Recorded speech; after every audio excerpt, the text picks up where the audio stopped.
Welcome to part 3 of the parenting paradox. Today and next week, I'm going to be talking about a thing that probably a lot of you guys have been waiting for. I would have been waiting for it, and that's this.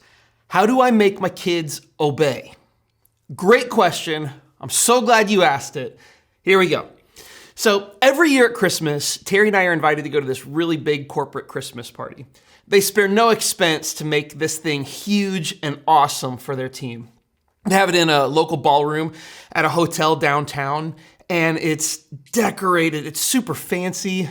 The food is incredible. There are these games and prizes. I mean, it is awesome. But every year, Terry and I get into the same argument. See, dinner is served at a certain time during the event. It's about an hour in, so you gotta wait for it.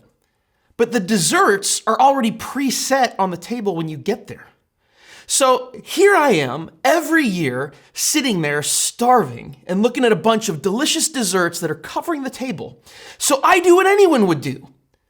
I ask my wife if I can eat dessert before dinner is served. So I know many of you, maybe you thought I was gonna say I eat dessert first. And that would be true the first time we went. And Terry was so mad when I ate dessert first. To her, there is a proper order to things. Dessert comes after dinner. It's just understood. You don't eat dessert first. It breaks the rules. So every year when we go to this thing, we have the same debate. Why can't I eat dessert before I eat dinner? I'm literally putting the same food into my mouth. All I'm messing with is the order in which I do it. And even if there's some sort of socially acceptable etiquette, it still doesn't make sense to me. I don't see any logical reason to wait on dessert, except for the fact that my wife doesn't want me to. And I know that in the long run, it just isn't worth the price I'm gonna have to pay to eat dessert first. Probably started an argument in your home today. I apologize for that. But the reason it happens is that there's lots of rules and laws out there that don't make sense. There are actually laws on the books right now that make no sense. For example, in Arkansas, you can't keep an alligator in your bathtub. I guess that one's a little smart, but still weird. In California, still on the books, you can't pile more than 6 feet of horse manure on a street corner. So why is 6 feet okay, but 6 feet 1 inch okay? Actually, why is any feet of horse manure on the street corner okay? In Kentucky, you are not allowed to carry an ice cream cone in your pocket. Which my question is, who's carrying an ice cream cone in their pocket so much that it became such a nuisance that a law had to be passed to prevent it? Another one, just like in the movie Footloose, dancing is illegal in the town of Purdy, Missouri. This one went all the way to the Supreme Court when local teenagers sued the city so they could have a prom. And get this, the court sided with the city. No dancing. I guess the Supreme Court does matter. In South Carolina, you have to be over 18 to play pinball. Why? And then finally, in South Dakota, you're not allowed to try to get a pacifist to go back on his beliefs by threatening to arm wrestle him. There's got to be a great story behind that one, but I don't know it. Why is that a law? What my dessert dilemma and all of these ridiculous laws have in common is that they are dumb. And they don't make sense. There's no good reason behind them. At least it doesn't make sense to me. And dumb laws are hard to follow. Rules and laws should have moral force behind them. Otherwise, they're just arbitrary. And this is an important thing to talk about when it comes to raising our kids. Because parents, grandparents, aunts, uncles, anyone responsible for helping to raise a child, get ready for this, okay? Some of your rules are dumb. Let me elaborate with the Bible. In Colossians chapter 3, verse 20, it says, "Children, always obey your parents, for this pleases the Lord." Now, as a parent, I love this verse. All parents should love this verse, right? This is our bread and butter because we want our kids to be obedient. And they should be. Obedience is good and it's important. And we love that the New Testament affirms that our kids should obey us. But it doesn't stop there. In verse 21, it says, "Fathers, do not aggravate your children or they will become discouraged." Now, I think this is really interesting because as quickly as the Apostle Paul, who wrote this, as quickly as he tells kids that they should obey, he pivots to their parents, telling them that they have a responsibility in this too. And a parent's responsibility is to not unnecessarily aggravate and discourage their kids. Check this out. We want kids who are equipped to choose the right things on their own. Blind obedience to arbitrary rules will not equip them to do that. Okay, let me say that again. Blind obedience to arbitrary rules will not equip our kids to choose the right thing on their own, especially when those rules don't make any sense to them. Any parent ever have your kids ask you why they should do something, and your response was, because I said so? Yeah, you probably said that, right? Here's the thing, it doesn't work. It's not a good reason to obey. And it does literally nothing to teach our kids how to evaluate and choose the right things when we aren't around. Because I said so is aggravating to our kids, and it doesn't work. But there is a way to connect these two things that the Apostle Paul's talking about. Children who obey and parents who don't aggravate their kids when it comes to the expectation of blind obedience. These things can come together. And there's this tool that Terry and I have used with our kids since they were little that does that. And we call it the moral reason. Okay? The moral reason is an explanation of why obeying is the morally right thing to do. It's the why behind the what, which is important because if we're going to raise obedient kids who aren't discouraged or crushed under our demands, we need to understand this fact. Why they obey is just as important as what they obey. When we ask our kids to do something, the moral reason is the answer to the question, why am I asking my child to do this? So let me talk about how it actually played out for us. Got some examples here. So when our kids were really little, they went through a screaming phase. The worst. When they didn't get what they wanted, scream. When they were mad or upset, scream. You may know exactly what I'm talking about. It's that piercing, obnoxious, high-pitched toddler scream. And if you do know what I'm talking about, you know that our intuitive response is to scream back, "Stop screaming!" So this was a problem with our kids. And instead of just getting into screaming battles over and over with them, we decided that we needed to do something a little different. So we decided that we would always accompany what we wanted them to do to stop screaming, that we would always accompany that with a moral reason. And so the next time it happened, we were driving in the car and one of them started screaming and crying. I won't tell you who, because I love them. But we pulled over and this is what we did. Terry and I grabbed our ears. Please stop screaming. You're hurting my ears. And it worked.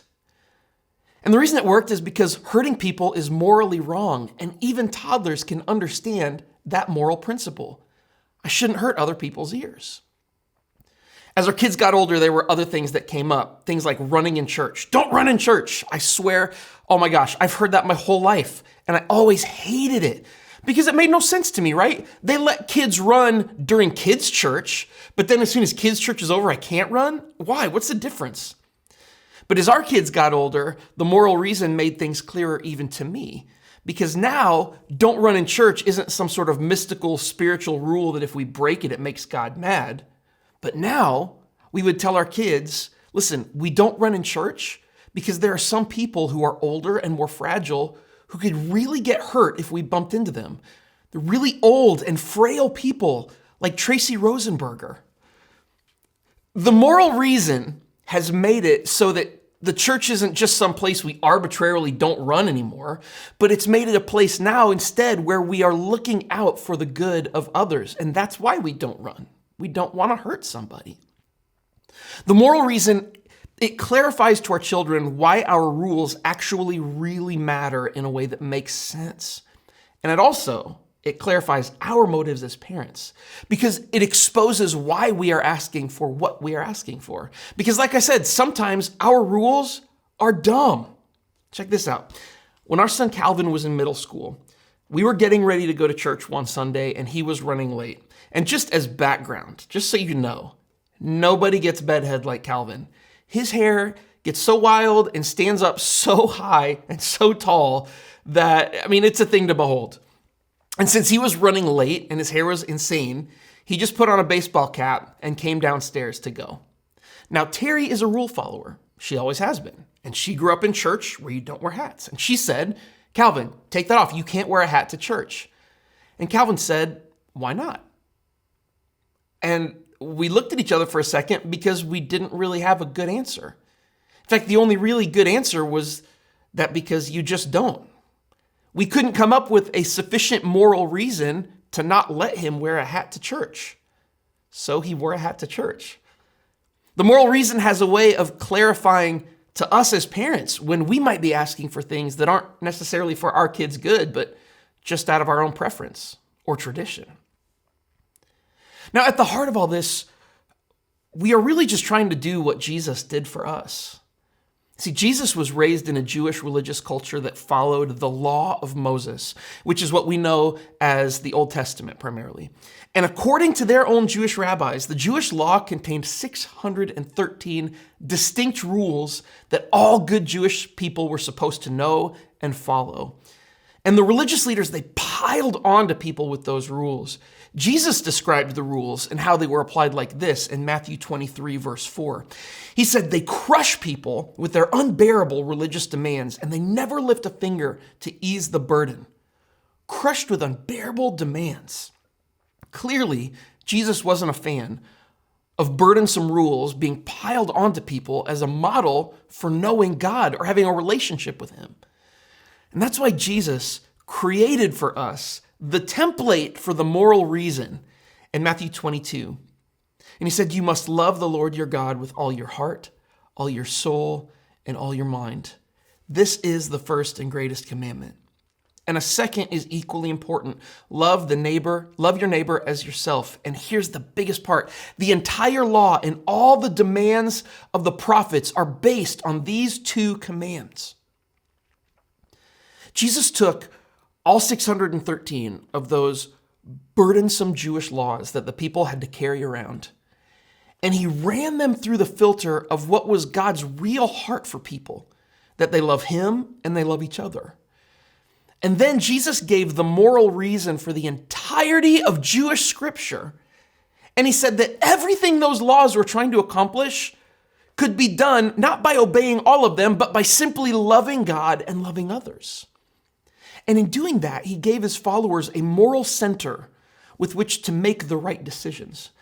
And he filtered out a bunch of non-essential, unimportant, and arbitrary rules that the Jewish people had been living by and carrying around for centuries. Jesus changed the game for all of us by embracing the moral reason behind everything he did and everything that he asks us to do. And in doing so, he set an example for us in how we raise our kids. Will we crush our kids with unbearable demands and never lift a finger to ease the burden? Or will we ensure that everything we ask them to do, that it has a moral reason behind it? Remember, rules that don't make sense don't make sense. So let's raise our kids to see the world through the lenses of Jesus, with his priorities at the center. Let's teach them that blind obedience isn't the goal, but loving relationships with God and other people are. And let's equip our kids to make the choices that they're going to need to make on their own by providing them with meaningful and purposeful and moral reasons for everything that we are asking them to do. Parents, grandparents, family members of kids, ask this question. What is the moral reason for this rule? Is it for their good, or is it for my comfort? Does it serve to equip them to live a better life, or is it just a custom or preference that I like? Does it help them love God and love others? And then answer that question as a guide to help you know what you are asking and what you are expecting from your children so that they can experience the best life they possibly can. We want kids to be able to make decisions, to choose the right thing. And if we set them up to understand the moral heart of every decision they're going to make, and to be able to understand and decipher what the moral reason for every decision they make is, then we will raise children who will make us proud and will make God proud. Next week, we are going to keep talking about obedience and talk about the importance of obedience. And so make sure you join us then. And man, I'm praying for you this week, praying for you and your kids, that God does an amazing thing in our families and in our church. I love you. I'll see you then.